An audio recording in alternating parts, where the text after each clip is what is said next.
राधा मेरी स्वामिनी और मैं राधे को दास, जन्म जन्म मोहे दीजियो श्री বৃন্দাবন ধামবাস। রাধে রাধে। প্রিয় ভক্ত, আজ আমরা ভগবান কৃষ্ণের অতি মধুর লীলাভূমি বৃন্দাবন ধামের অপ্রাকৃত লীলাস্থলকে দর্শন করব। দেখুন, এই স্থানকে বলা হয় পিচ্ছাল্লি শিলা। এই স্থান থেকে শ্যাম সুন্দর কৃষ্ণ সখাদের নিয়ে পাথরের উপর থেকে এভাবে নিচে চলে আসতো সখারা মিলে। আর দেখুন, এই শিলায় এখনো সেই 5000 বছর পুরানো চিহ্ন রয়েছে। এই যে চিহ্ন, এটি সেই 5000 বছর পুরানো। এই স্থান থেকে কৃষ্ণ উপর থেকে নিচে আসতো আর সখারাও। আর আজও ওই চিহ্ন রয়েছে। সখারা মিলে এই বনে এসে এরকম মধুর লীলা করেছে। কৃষ্ণ উপর থেকে নিচে যেত, আবার সখারা উপর থেকে নিচে যেত, আর মধুর সুরে তারা হাসতো, মন ভরে হাত তালি দিত, এভাবে আনন্দ করেছে। আসলে শ্যাম সুন্দর কৃষ্ণ হলো আনন্দময়। প্রিয় ভক্ত, এই পিচ্ছাল্লি শিলার থেকে আর একটু দূরে রয়েছে চরণ পাহাড়ি। আজ আমরা অপ্রাকৃত চরণ পাহাড়িকে দর্শন করব, যে চরণ পাহাড়িতে ভগবান কৃষ্ণের অনেক সুন্দর লীলা রয়েছে। ওই লীলা কথা আমরা শ্রবণ করব ওই স্থানকে দর্শন করতে করতে। এবং প্রিয় ভক্ত, আপনারা কি করে এই স্থানে এসে দর্শন করবেন, এই স্থানের ঠিক লোকেশন আমি আপনাদেরকে বলবো। এখন আমরা এই স্থান থেকে বৃন্দাবনের রাস্তা ধরে এগিয়ে যাচ্ছি চরণ পাহাড়ির দিকে। বৃন্দাবন থেকে প্রায় 50 কিলোমিটার দূরে রয়েছে এই চরণ পাহাড়ি। আর এই স্থানটি অবস্থিত ভরতপুর নামে জায়গায়। আর রাজস্থানের একটি স্থানের নাম ভরতপুর। এবার অনেকেরই মনে হতে পারে যে বৃন্দাবনের মধ্যে রাজস্থান কিভাবে আসলো। আসলে প্রিয় ভক্ত, এই স্থানটি বৃন্দাবনের 84 ক্রোশের মধ্যে। এই বৃন্দাবনের চরণ পাহাড়ি আর রাজস্থানের মধ্যে পড়েছে কিছুটা, কিন্তু এটা বৃন্দাবনের 84 ক্রোশ। তো এই স্থানের নাম ভরতপুর। আর এই ভরতপুরের এই চরণ পাহাড়িতে আমরা কি করে আসব? বৃন্দাবন থেকে প্রথমে রাধাকুণ্ড, শ্যামকুণ্ড, তারপরে বার্সনা গ্রাম, তারপরে রয়েছে নন্দগ্রাম। আর নন্দগ্রাম থেকে প্রায় 30 কিলোমিটার দূরে রয়েছে এই চরণ পাহাড়ি। তামা নামে একটি শহর রয়েছে, ওই শহরের উপর থেকে হয়ে এই ভরতপুরের এই চরণ পাহাড়িতে আসা যায়। তো বৃন্দাবন থেকে কোনো গাড়ি রিজার্ভ করে আপনারা এই স্থানে এসে এই মধুর লীলাভূমিকে দর্শন করতে পারেন। প্রিয় ভক্ত, চলুন আমরা এই অদিকে পেরিয়ে পেরিয়ে ওই পাহাড়ের উপরে চরণ পাহাড়িতে গিয়ে দর্শন করি। প্রিয় ভক্ত, এই মধুর লীলাভূমি, এই স্থানে শ্যাম সুন্দর কৃষ্ণ সখাদের নিয়ে লীলা করেছে। ভগবান যে মধুর লীলা করেছে, ওই লীলা কথা আমরা শ্রবণ করব। তো আমরা এই সুন্দর সিঁড়িকে পেরিয়ে পেরিয়ে যাচ্ছি পাহাড়ের উপরে শ্যাম সুন্দর কৃষ্ণের চরণ চিহ্নকে দর্শন করার জন্য। ভগবান কৃষ্ণ এই পাহাড়ের উপরে বাঁশি বাজিয়েছিল, আর শ্যাম সুন্দর কৃষ্ণের বাঁশির সুরে পাথর গলে গিয়েছে। ভগবান কৃষ্ণের বাঁশির সুর এত মধুর যে সকলের হৃদয়কে হরণ করে। কৃষ্ণ তার মধুর বাঁশির সুরে ব্রজ গোপিকাদের হৃদয়কে হরণ করেছিল। রাধারানী কৃষ্ণের বাঁশির সুর শুনে আর ঘরে থাকতে পারতো না, সব কিছু ফেলে শ্যাম সুন্দরের কাছে ছুটে যেত। কেননা কৃষ্ণের বাঁশির সুরই এমন মধুর, মনকে হরণ করে নেয়। আর সেই মধুর বাঁশির সুরে সমস্ত জীব জন্তু পশু পাখি সবাইকে কৃষ্ণ প্রেমে ভগবান নাচিয়েছিল। এমনকি এই পাথরও কৃষ্ণ প্রেমে গলতে শুরু করেছিল। তাই সেই পাথরের উপরে কৃষ্ণ যখন তার চরণ রেখেছিল, আর ওই চরণ চিহ্ন আজও রয়েছে। এই পুরো মধুর লীলা কথা আমরা শ্রবণ করব। প্রথমে আমরা ভগবান শ্রীকৃষ্ণের এই চরণ চিহ্নকে দর্শন করব। প্রিয় ভক্ত, প্রথমে আমি আপনাদের সকলকে বলে দিই, এখানে শুধুমাত্র একটি চরণ চিহ্ন নয়, এখানে আরও অনেক অনেক ভগবান কৃষ্ণের সখাদের চরণ চিহ্ন রয়েছে। আর এই চরণ চিহ্নটা প্রথমে আমরা দর্শন করব। দেখুন প্রিয় ভক্ত, শ্যাম সুন্দর কৃষ্ণের পায়ের চিহ্ন, সেই 5000 বছর পুরানো কৃষ্ণের চরণ চিহ্ন আজ রয়েছে বৃন্দাবনের এই চরণ পাহাড়িতে। কত সুন্দর কৃষ্ণের ছোট ছোট পায়ের চিহ্ন, কৃষ্ণের গাভীদের চিহ্ন। আহা হা, এই মধুর লীলাভূমি ভেবে দেখুন, ভগবান কৃষ্ণের বাঁশির সুরে পাথর গলতে শুরু করেছিল, আর সেই পাথরে আজও এই চরণ চিহ্ন রয়েছে। দেখুন প্রিয় ভক্ত, ভগবান কৃষ্ণের বাঁশির সুর কত মধুর। ভগবান কৃষ্ণ এভাবে কত হাজার হাজার চিহ্ন রেখেছে এই বৃন্দাবনে। বৃন্দাবনে কত কিছু রয়েছে আজও সেই দাপর যুগের, যে চিহ্ন ভগবান রেখে গিয়েছে। ভগবান এই ভূমিতে তার অপ্রাকৃত এই ব্রজলীলা করেছে। এখন আমরা এই চরণ পাহাড়িতে ঠিক কিভাবে এই মধুর লীলা হয়েছিল ওই লীলা শ্রবণ করব। তো আমরা এগিয়ে যাচ্ছি চরণ পাহাড়ের উপরে। এখানে রয়েছে কৃষ্ণের গাভীদের পায়ের চিহ্ন। দেখুন, কৃষ্ণের গাভীরাও কৃষ্ণ প্রেমে নৃত্য করেছিল, আর তাদের সেই চিহ্ন এখনো রয়েছে এই পাথরের উপরে। আহা, দেখলে যেন মন আনন্দে ভরে যায়। ভগবান কৃষ্ণ এই গাভীদের খুব ভালোবাসে। কৃষ্ণের প্রাণস্বরূপ গাভীরা, তাই তো ভগবান পরম পুরুষোত্তম হওয়া সত্ত্বেও কৃষ্ণ প্রতিদিন বৃন্দাবনের বিভিন্ন বনে বনে গিয়ে এই গাভীদের পালন করত, গাভীদের ঘাস খাওয়াতো, গাভীদের নিয়ে আনন্দ করত, সখাদের নিয়ে আনন্দ করত। ভগবান শ্রী কৃষ্ণ প্রতিদিন সকাল হলেই বৃন্দাবনের অরণ্যে যেত গাভীদের পালন করার জন্য। আর কৃষ্ণের সখারা কৃষ্ণের বাড়ির সামনে, নন্দগ্রামের সামনে এসে দাঁড়িয়ে থাকতো, কখন কৃষ্ণ বেরিয়ে আসবে। তো প্রতিদিন কৃষ্ণ এভাবে সখাদের নিয়ে যেত। একদিন সকালে কৃষ্ণের সখারা ঘরের সামনে এসে কৃষ্ণকে ডাকছিল যে, কৃষ্ণ চলো চলো, বৃন্দাবনের বনে যাব। আর তখন মা যশোদা নিজের হাতে কৃষ্ণকে মাখন রুটি দিয়েছিল, আর কৃষ্ণ ওই মাখন রুটি খাচ্ছিল ঘরের আঙিনায় বসে।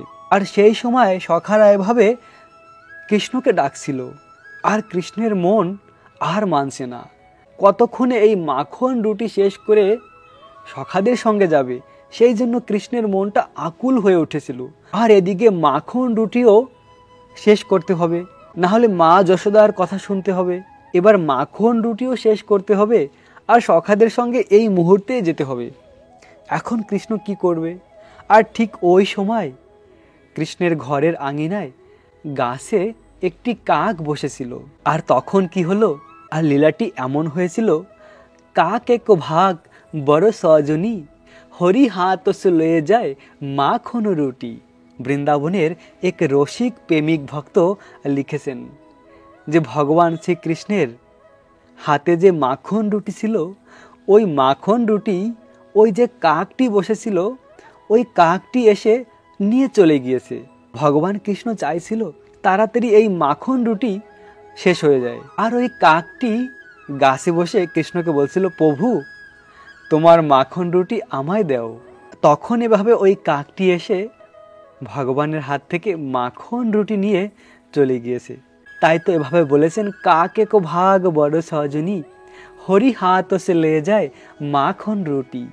দেখো দেখো, এই কাকটি কত ভাগ্যশালী যে হরির হাত থেকে মাখন রুটি নিয়ে যায়। যে ভগবানের অমৃতময় মহাপ্রসাদ এই জগতে প্রাপ্ত হওয়া খুব দুর্লভ, আর সেই মহাপ্রসাদ এই কাকটি প্রাপ্ত হয়েছে। আসলে এই মহাপ্রসাদ প্রাপ্ত হওয়ার পরে ওই কাক মুক্তি লাভ করে ভগবানের ধাম প্রাপ্ত হয়েছে। এভাবে বৃন্দাবন ধামের সব কিছু চিন্ময়, চিন্তামণি, সমস্ত কৃষ্ণের সখারা ছিল, কৃষ্ণের সমস্ত গাভীরা ছিল। আর কৃষ্ণ এই চরণ পাহাড়িতে এসে পৌঁছেছিল। আর প্রতিদিন শ্যামসুন্দর কৃষ্ণ এক একটি বনে গিয়ে এক একটি আলাদা আলাদা লীলা করত। আর এই চরণ পাহাড়িতে এমনই একটি মধুর লীলা হয়েছিল, সখারা বলছিল, কৃষ্ণ আজ আমরা লুকোচুরি খেলবো, আমরা এক সখা লুকিয়ে থাকবো, অন্য সখারা যে বের করবে। কৃষ্ণ বলল ঠিক আছে। তখন এক সখা লুকিয়ে যাবে, অন্য সখারা খুঁজে বের করবে। এভাবে এক এক করে করে যখন কৃষ্ণ এভাবে লুকিয়ে গিয়েছিল, তখন কৃষ্ণকে আর কেউ খুঁজে পাচ্ছিল না। ভগবান কৃষ্ণ কি করেছে, এই পাহাড়ের উপর থেকে লাফ দিয়েছে। এই পাহাড়ের নিচে একটি সরোবর রয়েছে, ওই সরোবরে কৃষ্ণ লাফ দিয়েছে। ওই সরোবরের নিচে গিয়ে কৃষ্ণ চুপ করে বসেছিল। আর তখন সখারা গাভীরা আর কৃষ্ণকে খুঁজে পাচ্ছে না। আর সেই সময় সখারা কৃষ্ণ বিরহে যেন পাগল হয়ে গিয়েছিল। তারা অনেকক্ষণ ধরে কৃষ্ণকে দেখতে পাচ্ছিল না, তাই তো খুব চিন্তিত হয়েছিল আর কৃষ্ণ বিরহে কান্না করেছিল। আসলে সখারা কৃষ্ণকে খুব ভালোবাসে। তখন কৃষ্ণের সখারা খুব কান্না করেছিল, কৃষ্ণের গাভীরাও কৃষ্ণের জন্য কান্না করছিল। আর কৃষ্ণ তখন ওই জল থেকে বেরিয়ে এসে এই পাহাড়ের উপরে বসে কৃষ্ণ তার হাতে বাঁশি নিয়ে মধুর সুরে কৃষ্ণ বাঁশি বাজিয়েছিল। এত মধুর সুরে কৃষ্ণ বাঁশি বাজিয়েছিল যে কৃষ্ণের সমস্ত সখারা আনন্দে নৃত্য করছিল। তারা কৃষ্ণ প্রেমে নৃত্য করেছিল, কেননা কৃষ্ণের বাঁশির সুর এত মধুর। কৃষ্ণের সখাদের সমস্ত দুঃখকে কৃষ্ণ হরণ করেছিল। কৃষ্ণের গাভীরা নৃত্য করছিল আর কৃষ্ণের এত মধুর বাঁশির সুর এই ত্রিভুবনকে অতিক্রম করে এই ব্রহ্মাণ্ডকে ভেদ করে ব্রহ্মাণ্ডের উপরে রয়েছে বৈকুণ্ঠ ধাম। সেই স্থানেও কৃষ্ণের বাঁশির সুর পৌঁছে গিয়েছে। এমনকি এই জগতের সমস্ত জীব জন্তু পশু পাখি কৃষ্ণের এই বাঁশির সুরে পুলকিত হয়েছিল কৃষ্ণ প্রেমে। তখন কি হলো, এই পাথরও গলতে শুরু করেছে। কৃষ্ণ প্রেমে পাথর গলতে শুরু করেছে। আর ওই পাথরের উপরে যখন কৃষ্ণ তার চরণ রেখেছিল সেই চরণ চিহ্ন আজও রয়েছে। কৃষ্ণের বাঁশির সুরে বিগলিত হয়েছিল এই পাথর। বৃন্দাবনের সবকিছু চেতন বস্তু। প্রিয় ভক্ত, দেখুন এখানে কত চিহ্ন আজও রয়েছে, সেই দাপর যুগের চিহ্ন আজও রয়েছে। এভাবে শ্যামসুন্দর কৃষ্ণের মধুর বাঁশির সুরে পাথর গলতে শুরু করেছে। আর ওই পাথরের উপরে কৃষ্ণের সখারা চরণ রেখেছিল, সেই চরণ চিহ্ন আজও রয়েছে। ভগবান কৃষ্ণের চরণ চিহ্ন রয়েছে, কৃষ্ণের গাভীদের চরণ চিহ্ন রয়েছে। এবং যে সমস্ত স্থানে কৃষ্ণের সখারা যে হাড়িগুলি রেখেছিল এই স্থানেও চিহ্ন হয়েছে। কৃষ্ণের সখারা ঘর থেকে তলের হাড়ি, মাটির হাড়িতে করে অনেক কিছু নিয়ে আসতো কৃষ্ণের জন্য। আর যে সমস্ত স্থানে পাথরের উপরে ওই হাড়িগুলি রেখেছিল ওই স্থানে চিহ্ন হয়ে আছে। আজও 5000 বছর আগের চিহ্ন আজও রয়েছে। দেখুন প্রিয় ভক্ত, কত হাজার হাজার চিহ্ন এই স্থানে রয়েছে। দেখলে হৃদয় অপ্রাকৃত আনন্দ লাভ করা যায়।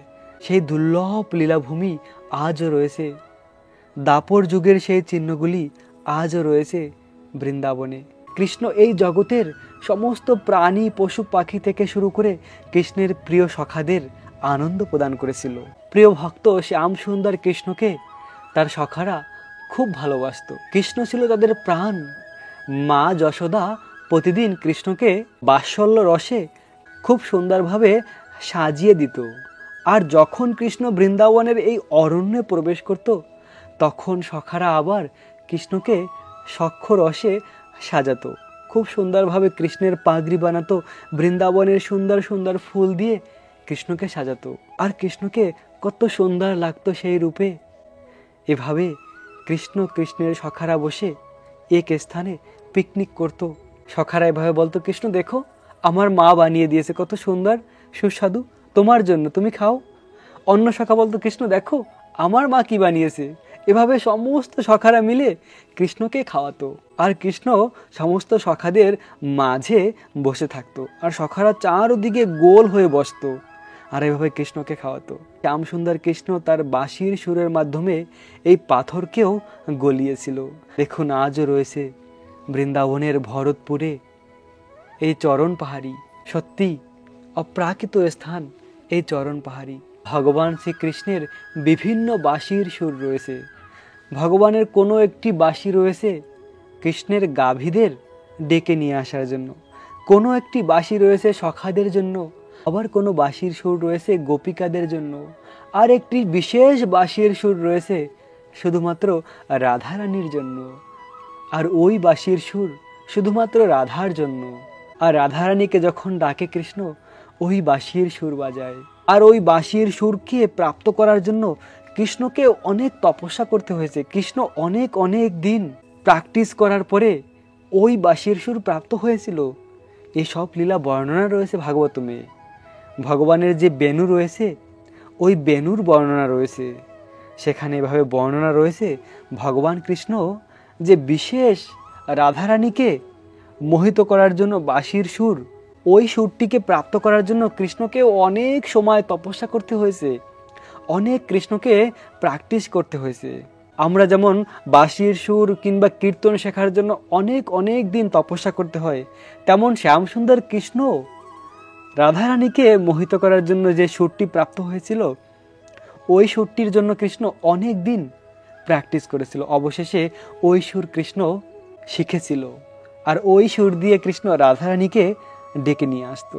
এভাবে কৃষ্ণ যখন রাধারানী আর গোপিকাদের সঙ্গে মিলিত হওয়ার ইচ্ছা হয়, তখন কৃষ্ণ তাদের উদ্দেশ্যেও বাঁশি বাজায়, আর তারা কৃষ্ণের বাঁশির সুর শুনে আর ঘরে থাকতে পারে না, ছুটে আসে কৃষ্ণের কাছে।